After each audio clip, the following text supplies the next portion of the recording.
একটি গ্রামে দুই ভাই বাস করত। একজনের নাম রহিম ও অন্যজনের নাম করিম। তারা ছিল খুবই সৎ এবং ইমানদার।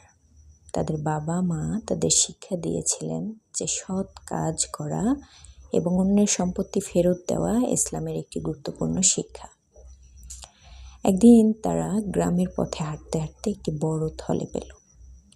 থলেটি খুলে দেখল যে ভেতরে অনেক টাকা আছে।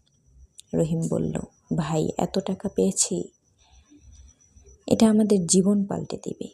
আমরা এটা নিয়ে নিজেদের জীবন সুখী করতে পারি। কিন্তু করিম বলল, না ভাই, এটা হারানো টাকা।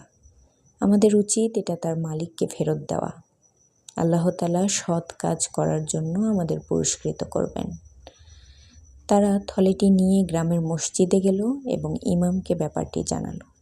ইমাম সাহেব গ্রামের সবাইকে জানালেন যে কেউ যদি তার টাকা হারিয়ে থাকেন তবে এগিয়ে আসুন।